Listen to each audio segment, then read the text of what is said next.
The House comes to oral questions. Question number 1 in the name of Christopher Luxon. Thank you, Mr Speaker. My question is to the Prime Minister and reads, does she have confidence in all of her ministers? The Right Honourable Prime Minister. Mr Speaker, yes. Are media reports correct that Minister Mahuta did not tell her or her cabinet about the 60% entrenchment provision before it was voted on? Mr Speaker, I've already been clear on this issue. Caucus, Mr Speaker, did not discuss the specific SOP because it had not been tabled. We had a general discussion on entrenchment, but ultimately I think the most important thing, Mr Speaker, is that we have said it was a mistake, and as a team we have fixed it. When she said she has no plans to remove Minister Mahuta, quote, based on anything that's happened here, quote, does that mean, as Prime Minister, she is willing to tolerate one of her ministers deliberately keeping her in the dark? Mr Speaker, again, the member is implying that somehow I should have seen an SOP that had not yet been tabled. And also the point that I've made, Mr Speaker, here in this regard, there were 24 SOPs. I would not have an expectation that for every single bill that comes through this House that we would see every single SOP. And I imagine that the member himself may not have either. Again, the most important thing here is a mistake has been made and we have corrected it.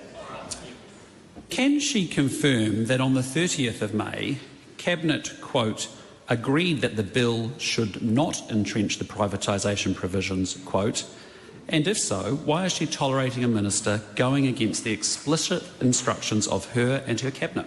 Mr Speaker, the minister has not. Doesn't the Cabinet manual state, quote, once Cabinet makes a decision, ministers must support it, regardless of their personal views, quote. And why has she not taken any action over Minister Mahuta saying in this House, quote, there is a moral obligation of people who believe that privatisation should not occur to support that particular SOP? Mr Speaker, yes, that is what the Cabinet manual says. Yes, the member did continue to uphold the Cabinet decision. The member actually, though, is asking a question about another party's SOP. Again, I come back to the principal point. Labor maintains its position that you should never sell these assets. It would be good if the National Party confirmed the same. We also confirmed a mistake was made and we have fixed it. Isn't it the case that Minister Mahuta has clearly breached the Cabinet manual, and when will the Prime Minister finally show some leadership and sack her?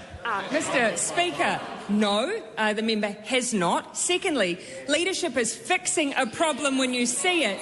The member on the opposite side has never once given New Zealanders an explanation of what he would do to fix failing water infrastructure in this country. Saying you'll do nothing is not an option. This country cannot afford to no longer invest in water infrastructure. We have a solution. The member only has opposition and no ideas. Why is she allowing one of her ministers to blatantly defy her by standing up in Parliament to speak in support of something Cabinet had collectively agreed not to support? Mr Speaker, the member continues to misrepresent the minister.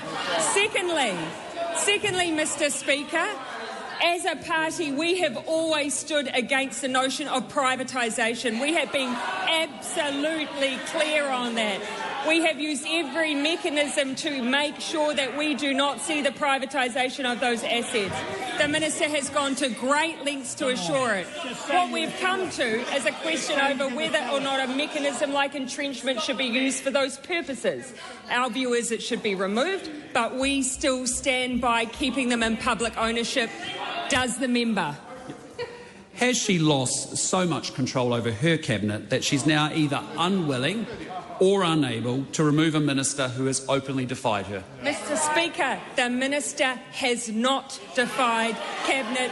The minister has not broken the Cabinet manual. Mr Speaker, again, I accept the member hasn't been here very long, but it was an SOP from another party. Question number 2, Barbara Edmonds.